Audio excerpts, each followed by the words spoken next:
யார்? இந்த இயேசு. இயேசு யார் அப்படின்றத நாம் ஒவ்வொரு வாரமாக சிந்திச்சுக்கிட்டே வரோம். இந்த வாரம் நாம் பார்க்க போகிறது அவர் ஆசீர்வதிக்கும் தேவன். The one who blesses us. நம்மளை ஆசீர்வதிக்கிறவரா இயேசு கிறிஸ்து இருக்கிறார். ஆசீர்வாதம், பிளெஸ்ஸிங் அப்படின்னு என்னங்க? பொதுவாக எல்லாரும் சொல்லுவோம், பெரியவங்களை பார்த்தா, அவங்ககிட்ட பிளெஸ்ஸிங் வாங்கிக்கோ, அவங்ககிட்ட ஆசீர்வாதம் வாங்கிக்கோ, என்னோடய பிளெஸ்ஸிங் எப்போவுமே உங்க கூடயே இருக்கும், அவங்க பிளஸ் பண்ணியிருக்கிறாங்க, கடவுள் ஆசீர்வாதம் கூடயே இருக்குதுன்னு சொல்லுவோம்.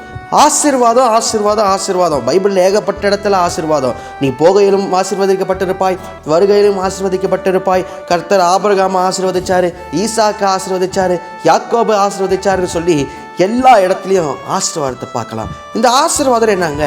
கடவுள் நமக்கு ஈவா கொடுத்திருக்கிறது தான் ஆசீர்வாதம். அவர் கொடுத்த எல்லாமே, மூச்சிலிருந்து நமக்கு கொடுத்துருக்கிற சுகத்திலேருந்து, கொடுத்துருக்கிற ஒவ்வொரு பொருள்லேருந்து, நம்மளோட குடும்பத்தார்லேருந்து, சுற்றத்தார்லேருந்து எல்லாமே கடவுள் நமக்கு ஈவாக கொடுத்த ஒரு ஆசீர்வாதம் தான். அதனால தான் சொல்கிறோம், அவர் நம்மளை ஆசீர்வதிக்கும் கர்த்தர். இயேசு கிறிஸ்து பாருங்க, அவர்கிட்ட 5 அப்பம் 2 மீன் எடுத்துகிட்டு வந்தாங்க. அந்த 5 அப்பம் 2 மீன் 5000 பேருக்கு கொடுக்கணும். அவர் என்ன பண்ணார்? திரும்ப போய் மீன் எடுத்துகிட்டு வந்தாரா, இல்லை அப்பத்தை செஞ்சாரா? இல்லை. வேதம் தெளிவாக சொல்லுது, அவர் அதை ஆசீர்வதித்தார். அவர் ஆசீர்வதிக்கும் போது அது பெருகுச்சு, மல்டிப்ளைட். 12 கூட மீதம் எடுத்தாங்க. அவர் ஆசீர்வதிச்சதுனால 5000 புருஷர்கள் அங்கே போஷிக்கப்பட்டாங்க. சின்ன பசங்களை இயேசுக்கிட்ட கொண்டு வந்தாங்க. அப்போ இயேசு என்ன செஞ்சார்? அவங்கள கூப்பிட்டு வந்து அவங்கள ஆசீர்வதிச்சாருன்னு வேதம் சொல்லுது. பழைய ஏற்பாட்டில் நம்ம பார்த்தோம்னு சொன்னால், ஆரோன் கிட்ட ஆண்டவர் சொல்வார், அதாவது நீ எப்படி என் ஜனத்தை ஆசீர்வதிக்கணும்னு சொல்லி ஆரோன்கிட்ட அவர் சொல்வார், இப்படி தான் ஆசீர்வதிக்கணும்னு. அது வசனம் தெளிவாக சொல்லுது, கர்த்தர் உன்னை ஆசீர்வதித்து உன்னை காக்க கடவர். கர்த்தர் தம்முடைய முகத்தை உன்மேல் பிரகாசிக்க பண்ணி உன்மேல் கிருபையாய் இருக்க கடவர். கர்த்தர் தம்முடைய முகத்தை உன்மேல் பிரசன்னமாக்கி உனக்கு சமாதானம் கட்டளையிட கடவர் என்பதே. இது கடவுள் ஆரோன்கிட்ட எப்படி ஆசீர்வதிக்கணும், கடவுளோட ஆசீர்வாதத்தை எப்படி கூறணும்னு சொல்வார். இதை நம்ம அநேக இடங்களில், சர்ச்சுகளில் எல்லாம் கேட்டிருப்போம். அவர் எப்படி ஆசீர்வதிக்கிறாராம்? அவர் நம்ம காக்கிறவராக இருக்கிறார். கர்த்தர் நம்மளை ஆசீர்வதித்து நம்மளை காக்கிறவராக இருக்கிறாரு. அவர் முகத்தை நம்ம மேலே பிரகாசிக்க பண்ணி நம்ம மேலே கிருபையாக இருக்கிறாரு.